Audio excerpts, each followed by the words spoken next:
اعوذ باللہ من الشیطان الرجیم، بسم اللہ الرحمن الرحیم۔ ہم نے پیچھے آیت میں انبیاء کرام کا مقصد بتایا تھا کہ انبیاء کرام کو اس دنیا میں کیوں بھیجا گیا ہے۔ بینات لے کر بھیجا گیا، حق و باطل کی پہچان لے کر بھیجا گیا، کتاب والمیزان اور قسط لے کر بھیجا گیا، اور ان کے اوپر جمنا سکھائے۔ ہمارے انبیاء، جتنے بھی انبیاء کرام آئے وہ نظام حق لے کر آئے، وہ قسط لے کر آئے، انصاف لے کر آئے، عدل لے کر آئے، اور پھر کتاب زندگی گزارنے کے لیے کتاب دیے، ہمیں رہنمائی کیے، ہدایت والی زندگی عطا کیے، کیا سچ ہے کیا جھوٹ ہے اس کی پہچان کروائے۔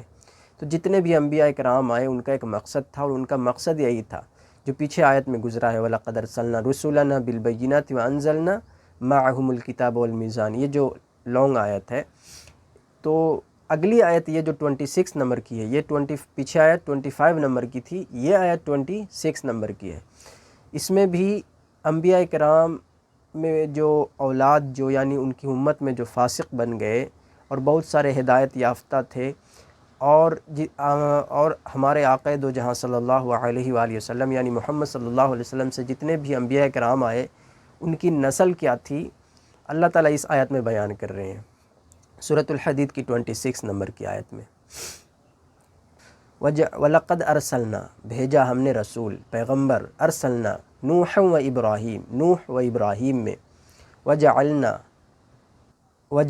فِي ذُرِّيَّتِهِمَ النُّبُوَّةَ وَالْكِتَابَ،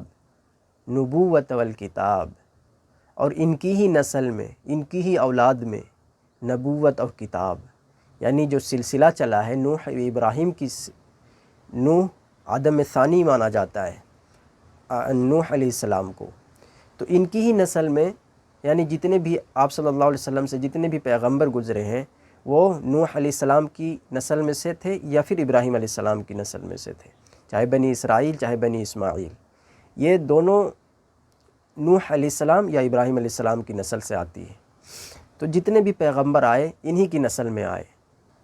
تو اللہ تعالیٰ کہتے ہیں کہ نوح و ابراہیم وَجَعَلْنَا فِي ذُرِّيَّتِهِمَ النُّبُوَّةَ وَالْكِتَابَ، نبوت اور کتاب کا جو سلسلہ ہم نے ان کی نسل کو دیا۔ تو انہوں نے کیسا اس کا روش اختیار کیا، انہوں نے کیا کیا اس کے اوپر، اللہ تعالیٰ کہتے ہیں وَالْكِتَابَ فَمِنْهُمْ مُهْتَدٌ، تو ان میں سے کچھ لوگ ہدایت یافتہ ہیں، فَمِنْهُمْ مُهْتَدٌ وَكَثِيرٌ مِّنْهُمْ فَاسِقُونَ، لیکن اکثر کثیر تعداد ان کی کیا تھی، فاسق تھی، نافرمان تھی، ناہنجار تھی، رہبانیت اختیار کر چکی تھی، یعنی نظام عدل، حق و باطل کی پہچان بھول چکی تھی۔ جو اللہ نے جتنے بھی انبیاء کرام کو آئے کتاب جو رہنمائی کے لیے دیے تھے اس کتاب کو پس پشت ڈال دیے، جو قسط دیے تھے، میزان دیے تھے، جو عدل دیے تھے، جو انصاف کی، جو انسانیت کی پیغام، جو اصل میں انسانیت، جو غریب کو بھی پیدا کیا، امیر کو بھی پیدا کیا، عورت کو بھی پیدا کیا، جو اصل میں خالق نے ایک نظام دیا، وہ قسط کا نظام، عدل کا نظام، کس کے اوپر کتنا بوجھ دینا ہے، کس کے اوپر نہیں دینا ہے۔ میں نے پیچھے ویڈیو میں بات کیا ہے اس کے اوپر کہ قسط ہوتا کیا ہے، انصاف ہوتا کیا ہے اصل میں۔ تو انہوں نے اللہ کے نظام کو پس پشت ڈال دیا، ان کی کتاب یعنی جو رہنمائی تھی، جو گائیڈنس تھی، جو ہدایت تھی، اس کو پیچھے ڈھکیل دیا اور خود اپنی کتاب گڑھنا شروع کر دیا اور فاسق بن گئے، ناہنجار بن گئے۔ اللہ اکبر، ہمیں سوچنا چاہیے، ہمیں بھی اپنے محمد الرسول اللہ صلی اللہ علیہ وسلم کی زندگی کو پس پشت نہیں ڈالنا چاہیے۔ ان کی اللہ کی شریعت جو قرآن ہے اور حدیث ہے، کتاب و سنت ہے، جو ہمیں اسلاف نے اتنی محنت سے ہمارے تک پہنچایا، اس کو پس پشت نہیں ڈالنا چاہیے، ہمیں دھیان دینا چاہیے اس کے اوپر، یہ سوچنا ہے ہمیں، ورنہ پھر ہم بھی نافرمان بن جائیں گے، فاسق بن جائیں گے۔ پھر جتنے بھی امت تھی، جیسے پیچھے انبیاء کرام کی جتنی بھی امت تھی، اولاد اللہ تعالیٰ کہہ رہے ہیں یہاں پر، لیکن پوری امت کی اللہ تعالیٰ یہ بیان دے رہے ہیں کہ ان کی پوری امت فاسق بن گئی، ناہنجار بن گئی۔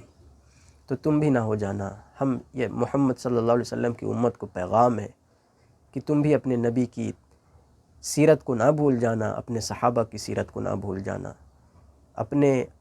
اولیاء اللہ جو اللہ کے دوست ہوتے ہیں ان کی سیرت کو پس پشت نہ ڈال دینا، جو حقیقت میں قرآن میں بیان ہوئی ہے، اللہ کے نبی نے بھی جو ہدایت بتائے ہیں، جو حدیثوں میں آتا ہے، وہ ہمارے لیے کافی ہوتا ہے، کتاب اللہ و سنت نبی ہے۔ تو ہمیں یہ سوچ سمجھ کر اپنی زندگی کو آخرت کے لیے جتنا ہو سکے سنوارنا ہے۔ وآخر الدعوانا ان الحمد للہ رب العالمین۔